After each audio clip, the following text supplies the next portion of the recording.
Descubramos los beneficios y retos de la tecnología en el aprendizaje. Escúchanos cada lunes y miércoles a las 15 horas en Tareas de Tecnología. Desafío para la próxima clase con Nicolás Soto. En divoxradio.com.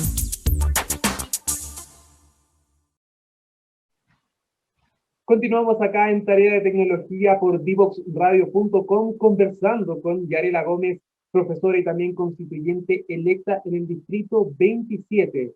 Queremos hablar contigo, Yarela, sobre una de las demandas más emblemáticas en materia de educación que tomó mucha fuerza, yo diría, el año 2011 con las manifestaciones en las calles, no solamente acá en Santiago, sino también en varias ciudades y localidades del país.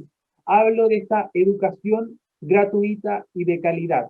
En tu programa como constituyente también agregas que esto sea feminista. ¿Cómo se pueden implementar estas tres miradas, estas tres aristas de la educación gracias a la nueva constitución? ¿Se puede lograr este objetivo o se necesita un poquito más? Sí, sin duda se puede. Se puede, pero es un gran desafío y requiere mucha voluntad.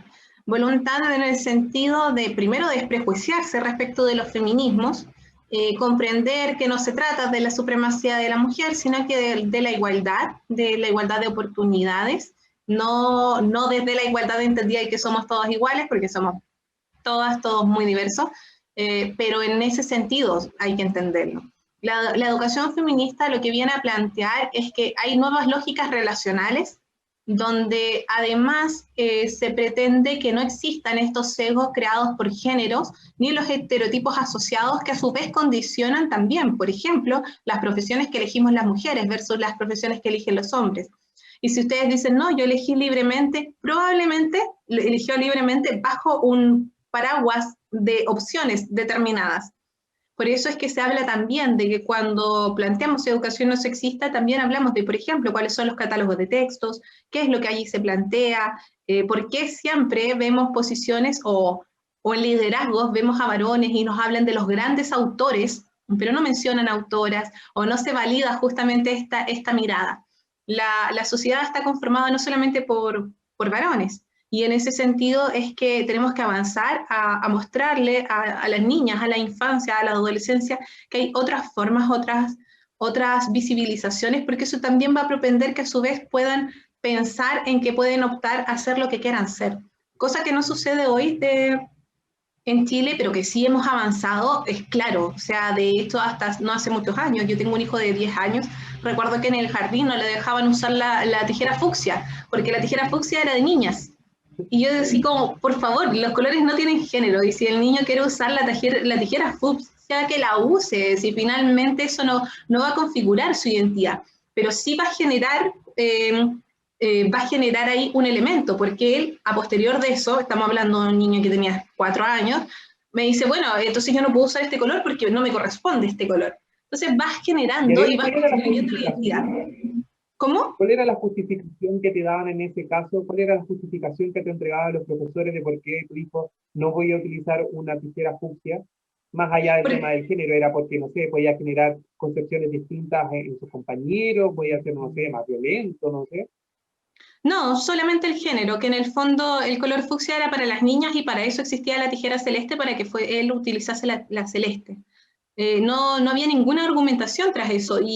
Y claro, y yo nunca menciono, por ejemplo, a las docentes que hicieron eso, porque es un tema estructural. Evidentemente ellas lo mencionaron pensando en la mejor formación de este menor. Pero eso no es una formación integral. Y ese es el punto, esas diferencias, esas sutilezas, porque no se hace con maldad, sino que se hace porque se asume que así tiene que ser. Y eso es lo que nosotros pensamos que hay que deconstruir.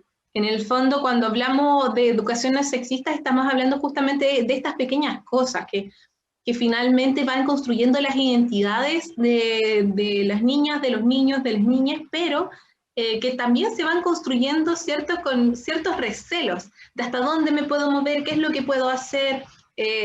Parece que esto no me corresponde porque esto no es de señorita, o usted no está caballero por no abrirle la puerta ahí a su compañera. Ese tipo de cosas van configurando y van haciendo que el crecimiento sea coercitivo. Entonces no vas generando una identidad plena.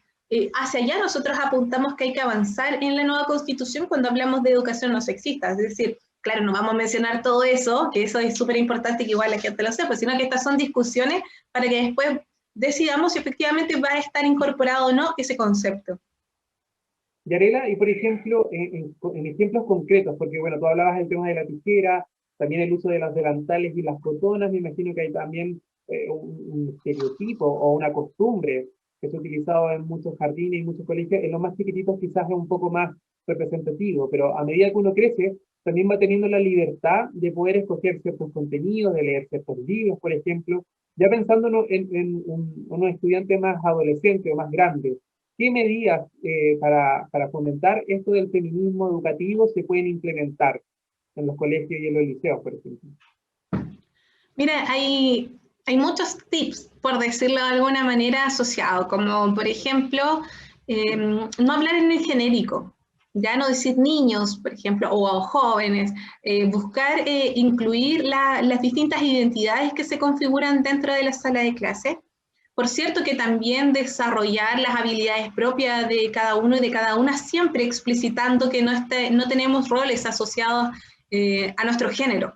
Eso es fundamental, que quede explícito, porque las escuelas son el segundo espacio de socialización y de configuración de identidad más importante posterior de la familia hasta los 5 años. Luego, cuando ya se configura la identidad adolescente, se configura en torno a las escuelas. Entonces, si vamos creando escuelas que estén libres de prejuicios, que no sean discriminatorias y que no sean sexistas, vamos configurando mejor identidad para las y los adolescentes. Hoy las tasas de suicidio son súper altas y muchas de ellas en adolescentes y muchas de ellas tienen que ver con su configuración de identidad. Y eso es súper grave porque en el fondo significa que no estamos dando respuestas a los cambios que las sociedades están avanzando, que las sociedades están necesitando. No estamos avanzando tan rápido. Otro elemento en el que nosotras trabajamos como la Red Austral Pedagógica Feminista es en generar talleres para mismas docentes y por supuesto que quienes se quieran inscribir con enfoque de género. ¿En qué sentido? Claro, sabemos que tenemos que decir niñas y niños, ¿cierto? Que son elementos que todo el mundo ya maneja, pero ¿cómo eso lo incorporo en la práctica docente? ¿Cómo logro medirlo? Bueno, nosotros pensamos que se debe crear el objetivo de aprendizaje de género, donde, por ejemplo, vamos a enseñar, por decir algo, la biografía, ¿ya? O la autobiografía en séptimo básico, y ese es nuestro objetivo de aprendizaje, que vamos a propender que la estudiante logre identificar sus partes, que logre entender el texto, pero nuestro objetivo de género va a ser problematizar las biografías de mujeres versus las biografías de hombres, o podríamos decir simplemente problematizar las de mujeres. ¿Cómo se configuran esas biografías? Es muy probable que nos demos cuenta que se configuran siempre desde el lado íntimo, es decir, fue una buena madre, tenía ciertas cualidades muy sensibles, etcétera, etcétera. Versus la configuración de otro tipo de biografías que socialmente se configuran más bien en varones, donde lo que se expone es lo público, ¿cierto? Uno no sabe si era padre, no era padre, si era cariñoso, no era cariñoso. Ese tipo de elementos no se configuran en esas biografías. Y eso es porque existe la socialización diferencial también. Eso puede ser una forma concreta de poder problematizar, de enseñar el contenido que tenemos que enseñar y de además desarrollar habilidades del nivel 3 de orden cognitivo, es decir, aquellas que son más complejas y donde podemos, por ejemplo, hacer evaluación, es decir, comparar elementos y poder decir, ya, esto es lo que yo creo respecto a esto.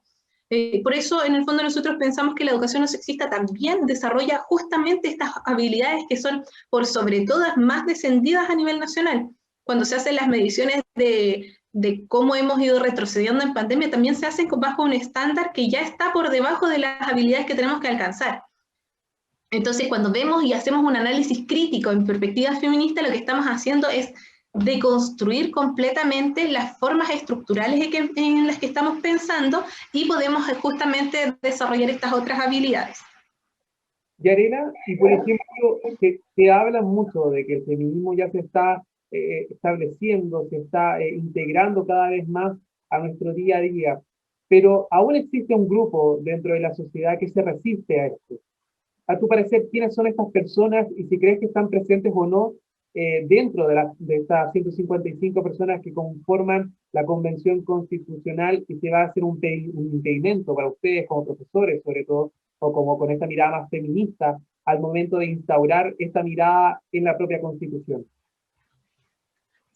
Sí, sin duda. Grupos conservadores han existido siempre, son los que se oponían al voto de las mujeres, a que las mujeres entremos en las universidades, las que también decían que no es necesario la paridad. Y eso es no entender en el fondo por qué se construyen esos elementos. Yo creo que es cierto que el feminismo se está conversando cada vez más, que se entienden que son diversos feminismos, y eso es importante porque se actúa también bajo el prejuicio y bajo el dogma. Es decir, mi visión es esta y yo no quiero que tú me vengas a decir nada que vaya contra esa visión. Yo pienso que la convención lo que tiene que hacer es justamente ser dialogante, venir y cuestionarnos todo. Y si en eso las feministas que estamos articuladas ya dentro de la convención vamos a plantear estos temas, lo que debiesen hacer incluso aquellos grupos que no creen que debiese ser una constitución feminista, escuchar, estar dispuestos también a ser persuadidos, porque en el fondo, de lo contrario, seguimos en esa posición dogmática donde no avanzamos ni dejamos avanzar a las sociedades. Yo creo que si el feminismo se ha instalado también como temática y sabemos tantas convencionales en torno a eso, es porque existe un sentido comunitario, social, que supera justamente estos dogmas o que por último tiene la inquietud de saber qué pasa bajo esta nueva perspectiva. Ustedes como profesores dentro de la Convención Constitucional ya se están organizando, por ejemplo, para enfrentar este tipo de debates, estas complicaciones que podrían tener al momento de presentar sus voces o sus demandas como gremio dentro de este equipo. Mira, la verdad es que estamos en conversaciones preliminares. Este mes ha sido un mes bien caótico porque la gran mayoría seguimos siendo profes, trabajando en lo que eso implica y a su vez convencionales electos. Entonces hemos logrado articularnos así de manera somera, identificar quiénes son, por ejemplo, quién es profe. O sea, tiene 155 personas. Ya hacer eso ya es complejo. Ahí hemos utilizado algunas listas que han aparecido en los medios, pero claro, estamos buscando articulación justamente para pensar en educación principalmente, por cierto, pero también en cómo incorporamos estos elementos que a nuestro parecer son fundamentales y también ver cómo podemos aportar a la participación. Es decir, si nosotros, los profes, yo diría que son quienes tienen más experiencia en articulación de grupos muy grandes, grupos pequeños, grupos diversos, y esa experiencia, ese capital, hay que utilizarlo. Y eso nosotros estamos en absoluta disposición, por lo menos de mi parte, de ponerlo al servicio de la convención para poder pensar en las mejores estrategias para una participación efectiva y donde justamente todos los grupos que no estén organizados, que históricamente han estado excluidos, puedan participar. Yarela, se nos está acabando el tiempo, ya es un momento ya casi de despedirte, pero necesito hacerte esta pregunta antes de que te vayas, porque mañana se van a conocer posibles modificaciones al plan paso a paso, esto según varias demandas de gremios como los empresarios, los comerciantes, también algunos docentes y directores de colegios, y entre esas modificaciones podría haber una fase para que se abran los colegios en comunas con cuarentena. Desde el Ministerio de Educación ya han dicho que la importancia de las clases presenciales para el proceso de aprendizaje y dicen que según lo establecido por las comisiones sanitarias, las autoridades sanitarias sobre todo, se podrían dar las condiciones mínimas para que los estudiantes puedan volver a las salas después de las vacaciones de invierno. A tu parecer, como profesora, ¿crees que están estas condiciones realmente establecidas para que los niños puedan volver? ¿O es mejor esperar un momento a ver cómo va evolucionando la pandemia, sobre todo con estas variantes nuevas, por ejemplo, que están surgiendo en distintos puntos del mundo? Voy a dar mi opinión absolutamente personal y entendido como desde la descentralización. Yo creo que estas estrategias nacionales no funcionan para todos los territorios, que debe existir ahí la particularidad de cada uno de ellos. Y lo que yo he visto en mi territorio, donde sí han existido clases presenciales, es que definitivamente no hay control respecto de que se estén cumpliendo las normas sanitarias en los establecimientos. Ese control pasa más bien por las direcciones de los establecimientos, por las mismas docentes, por los mismos funcionarios de las escuelas y no por el ministerio. Y eso a mí me parece grave. Entiendo también que la región de Aysén siempre ha estado en detrimento y siempre ha sido deficitaria porque en el sentido deficitaria, en el entendido de la regulación también de la centralización que existe, pero si así va a funcionar, yo digo que mejor se queden en sus casas los jóvenes. O sea, hemos estado tratando de implementar distintos procesos, que eso es lo que decía, que en el fondo no podemos pensar que vamos a abrir las escuelas y efectivamente vamos a generar un proceso de aprendizaje. Porque lo que hemos aprendido es que cada vez que se abren las escuelas pasas 2 semanas y las tienes que cerrar, 2 semanas y las vuelves a abrir y las vuelves a cerrar. Yo creo que esto podría funcionar en la medida que se pongan todos los recursos a disposición para que así sea. Y esos recursos contemplan materiales concretos, como la separación de las mesas, las sillas, etcétera, etcétera. Estas laminitas que recuerdo bien, vi por la tele, pero que no he visto en ninguna escuela en la región. Ese tipo de cosas. O sea, si todo eso está contemplado, probemos. Yo personalmente creo que no es una buena estrategia. Creo que no. Sin embargo,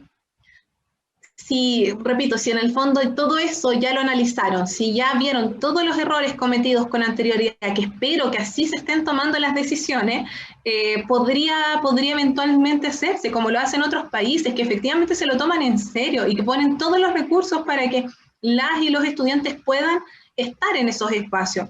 Porque justamente lo que nos estamos jugando acá es la formación integral de estos jóvenes que van a ser y que son también el presente de nuestro país. Y poner a ellos y esa sostenibilidad de la vida en el centro es fundamental. Si vamos a abrir las escuelas por tosudez, yo creo que simplemente debiésemos dejar ese paso y poder enmendar el rumbo. Yo creo que siempre es factible en la medida que las nuevas decisiones se estén tomando en base a los datos, a los hechos concretos y que estén todas las condiciones para que así pueda ser. Perfecto, ya era una mirada que obviamente es compartida por varias personas que lo han manifestado, sobre todo en redes sociales, respecto a este eventual retorno de las clases presenciales. Yarela, todas las personas que tengan, por ejemplo, alguna inquietud, que deseen contactarse contigo directamente, ¿qué alternativa tienen? ¿Alguna red social, algún correo, algo por ahí? Sí, tengo Facebook, Instagram y ahora Twitter. Debo decir que en Twitter soy muy nueva y en realidad es un ambiente bastante hostil. Entonces ahí lo tengo un poco pausado, pero principalmente Facebook e Instagram. Esas son 2 de las plataformas y también un correo electrónico, sobre todo para quienes tengan propuestas o quieran enviar algún material, yarela.constituyente@gmail.com. Perfecto.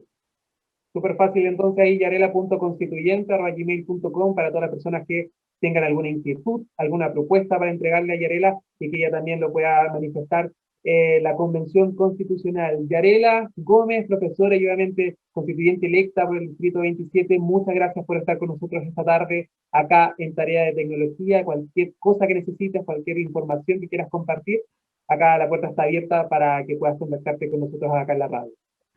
Muchísimas gracias, Nicolás, y lo consideraré. Gracias. Esa es la idea, ahí está la invitación esta entonces. Nosotros nos vamos ahora a la última canción acá en Tarea de Tecnología y a la vuelta, la interrogación, varias preguntas que nos han llegado a través de redes sociales que tratamos de responder gracias a la información que está en la web. Vamos a la música y a la vuelta, el último bloque acá en Tarea de Tecnología. Divoxradio.com.